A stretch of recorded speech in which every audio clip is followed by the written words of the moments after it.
Olá, queridos e queridas, eu sou Narciso Pieroni, psicanalista e docente aqui da IPC. No vídeo de hoje nós vamos deixar um pouco o conceito, não é? Toda a teoria da psicanálise um pouco de lado para falar sobre questões um pouco mais práticas da clínica. E é algo muito interessante, muito instigante, não é? Que são os processos de mudança pelos quais todos nós passamos. Isso realmente levanta questionamentos e são motivo de muitos casos nos tratamentos psicanalíticos, né? As pessoas querem mudar, percebem que querem mudar, mas não conseguem mudar. Daí as perguntas, por que eu não consigo mudar? Realmente não é fácil, né? Então o processo de mudança envolve algumas etapas. Eu até elenquei aqui. Primeira etapa seria o conhecer, não é? Por que eu quero mudar? Que é identificar a dor. Então, a primeira etapa do processo de mudança é identificar essa dor. O que é que dói, o que me aflige, o que me angustia, o que me torna tão down desse jeito, né? Nesse estágio atual. Vamos chamar do estágio atual a situação em que nos encontramos. Estágio desejado é aquela que almejamos, seria a etapa após a mudança. Então, entender-se neste conceito da dor. Já identifiquei a minha dor, aquilo que me angustia, e entender-se, precisamos então entendermos-nos dentro deste contexto que gera dor. O que é que me angustia? Por que é que eu sinto essa dor? E depois, então, decidir mudar. Num segundo processo, segunda etapa, nós temos a ação propriamente dita, que seria a decisão de eu quero mudar, porém, com a seguinte indagação: o que é que eu deixarei nesse estágio atual e o que é que eu levarei para o estágio desejado? Então é muito importante que não mudamos deixando tudo para trás, inclusive nós mesmos. Onde quer que a gente vá, nós estaremos lá. Não dá para fugir de nós mesmos. Então decidir o que é que eu posso levar do estágio atual, o que é que eu preciso deixar neste estágio atual para um estágio novo. E depois, por quê? Por que tudo isso? Por que eu preciso abandonar essas dores? Por que é que eu quero uma nova vida? Feito isso, então a mudança acontece no estalar de dedos? Não, claro que não, porque há muitos obstáculos que dificultam estas mudanças, evidentemente, não é? Que chamamos de resistências.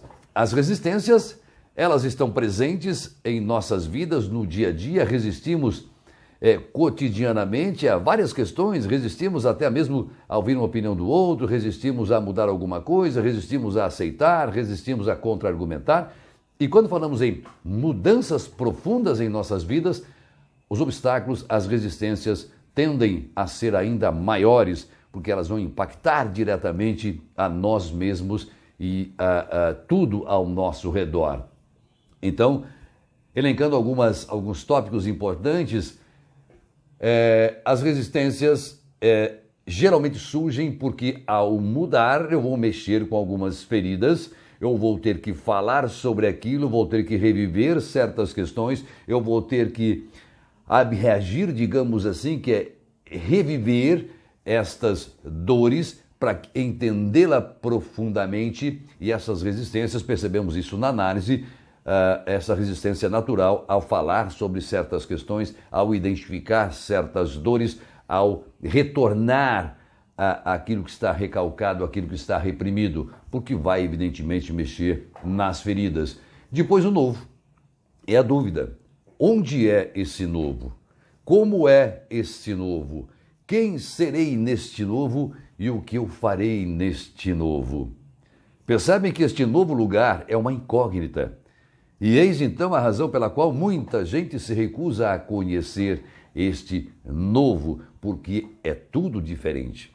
Como já dissemos, terei que abandonar algumas coisas, mas obviamente eu trarei algumas coisas também para este novo. E o que é que eu trarei? E principalmente como escolherei o que deixar e o que trazer. E o estágio atual então, não é? Nós vamos nos questionarmos, por que sair daqui? Porque eu preciso sair desse estágio atual. O que é que realmente dói de verdade hoje que em mudando não doerá mais. O que, repetindo, eu levarei para o novo e o que eu deixarei para trás.